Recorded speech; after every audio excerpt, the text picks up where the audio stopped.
Will Bitcoin price continue to rise? If you are interested in this topic, please keep watching. Bybit is one of the best exchanges I've ever used. It provides great market depth, a smooth user experience, and an impeccable interface. After completing KYC and depositing $100, you'll receive a $1,000 worth of Bitcoin contract position. This is a steal. You can choose to go long or short. After completing the mission, it's automatically set up once you've made the choice. No waiting time. This is a real contract position. If you make a profit, it will show up in your account. Alright, back to the Bitcoin price chart. We'll start with the weekly candlestick chart. Why is that? Because recently, the trend on the daily candlestick chart has changed. Let's see. Based on the weekly candlestick chart, let's see. Right now, we're facing a resistance of $30,000. Okay, the resistance is at $30,000. But this spot is a very powerful S/R reversal. It's a barrier, including this part at the front as well. You can see the support over here. Over at this spot. It goes down after touching the line. But at the more recent point, it faces resistance. After the adjustments, it climbs back up. Let's see. Let's review the adjustments that took place here.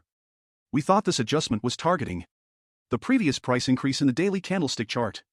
In other words, after the price increase, we have a pullback. But if you look at it that way, it's totally illogical. Based on the period of oscillation and volume accumulation, you can see that this pullback lasts a long time. From the highest to the lowest, it lasted for 62 days. The previous price increase was only 35 days. This is illogical. We can judge it based on the volume accumulation. There is a drop over here. How do we read this? This is how it's done. There is a decline afterward. But it's now going up again. Even if it goes down from here, we can think of it as a pullback for the entire phase. It's a pullback after it went up from $15,500. After the pullback ended, it continued into the next wave of price increases. This is the best scenario for an uptrend. This pullback isn't a pullback targeting the previous price increase. It's a pullback for the entire period. So, does it count? What about the degree of the pullback? The two pullbacks are not on the same level. It's on a different level. The previous pullback was a daily candlestick chart. The pullback afterward was a weekly candlestick chart. So, they are not on the same level. Now, the price increase has ended. It's over for the first wave. The second wave is after the pullback. The most important position for the second wave is the point at $30,000. The $30,000 mark is very critical. Based on the entire chart, the weekly candlestick chart, this is the most important part. As you can see, in the past, including the first breakout, it released a huge volume. There is a spike on May 19th. Let's leave it aside for now. Now, the part after it. Over here, despite the huge volume, it was not a real breakout. There was some slight oscillation. When the candlestick came out, the breakout was real. So, let's summarize. When the price broke through the 30,000 mark, there was a huge volume. Currently, the volume is decreasing. That is true. The volume is enough for the daily candlestick chart. For an uptrend, this volume is enough. But if we are to break through the 30,000 mark on the weekly candlestick chart, we will see a candlestick of tremendous volume. I think it has to at least be on the same level as the previous volume spike. Only then will the price go over $30,000. So far, for the weekly candlestick chart to have a volume, to break through $30,000, it's not enough. Okay. We can wait for the volume to accumulate. Then, we shift to a different level. We go to the daily candlestick chart. After that, let's review it. Judging by the weekly chart, it's still decreasing. But the daily candlestick chart shows that the uptrend already has enough volume. Look at this previous uptrend. Okay. The volume is still decreasing. However, when the oscillation occurs, there is a big volume. So now, the price increase has a big volume and is continuous. The real bodies of the candlesticks are long enough. It's already matching the volume from before. It's reached the mark we mentioned. So the volume released over here is pretty reliable. Okay. Let's continue. Actually, we previously saw a short on the daily candlestick chart. It wasn't a smooth trend. So I think a big part of it is because the volume wasn't big enough. The volume for the bearish trend is flat. It doesn't have an overwhelming advantage. But now, as you can see, The uptrend volume on the daily candlestick chart is winning. Okay. Bitcoin price has reached this spot. Where will the next resistance occur? There were some role reversals. We had points to refer to. But now, the whole range has been broken through. We almost saw the record high again. It was only $250 away. Let's look at this. Actually, the resistance for the previous record high hasn't increased. I don't think the resistance is at $31,000. I think it's around $30,500. You can see it. At $30,500, the price touched the line, and the volume shrunk. After a few tests with small spikes, you can see the volume surged during the price increase. And when it was testing the top, the volume went down. After it went down, there was another surge. So over here, when the volume shrunk, I think this is the key resistance mark. It's not $31,000. It's only one spike. It doesn't have substantial resistance. Actually, this example is very much similar to the example we saw on the weekly chart. In the front, for example, we saw the rounding top. On the weekly chart, it was basically flat.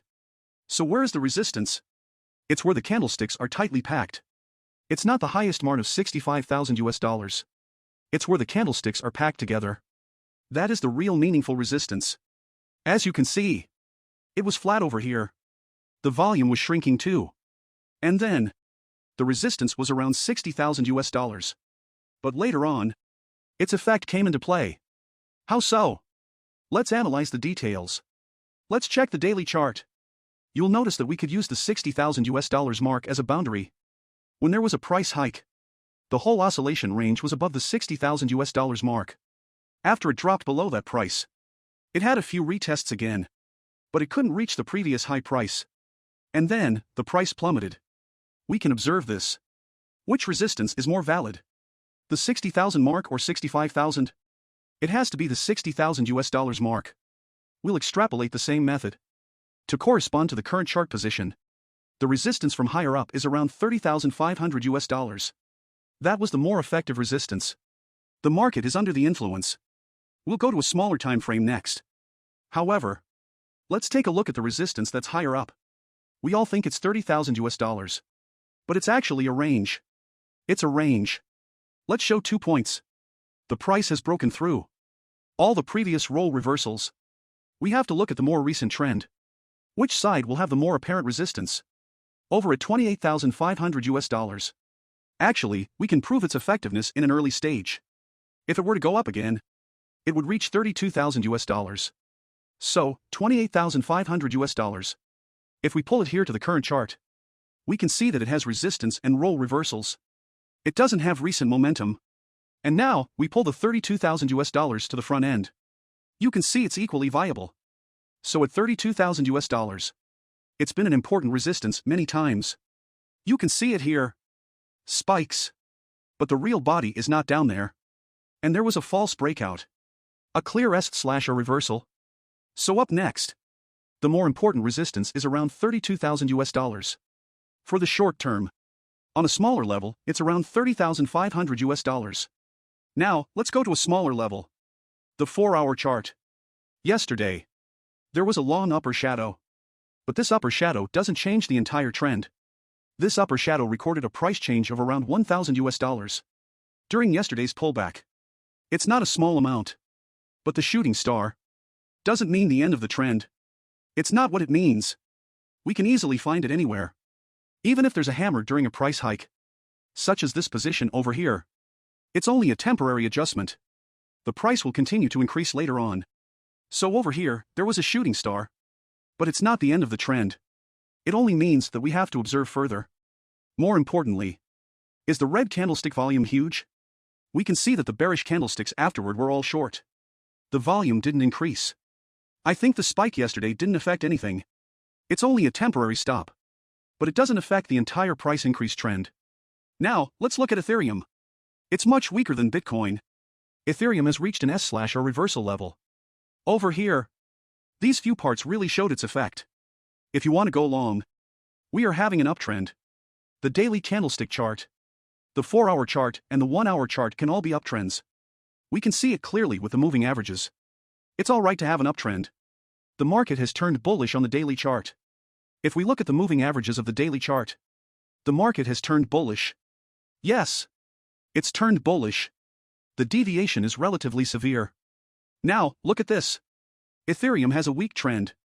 How so? We can compare them. For Ethereum, what is the previous record high of the uptrend? Over here. It's over here. We are only here. Bitcoin has reached a previous record high. Now, we turn off the MA indicator. The previous record high. Bitcoin has reached this price mark. It reached the previous record high. But not Ethereum. There is a long way to go. This is clearly showing that Ethereum is relatively weaker given the current trend. If you want to go long, you should consider Bitcoin. Okay, thank you for watching. You're welcome to like and share my videos. And subscribe to my channel. Turn on the little bell button to show me your greatest support.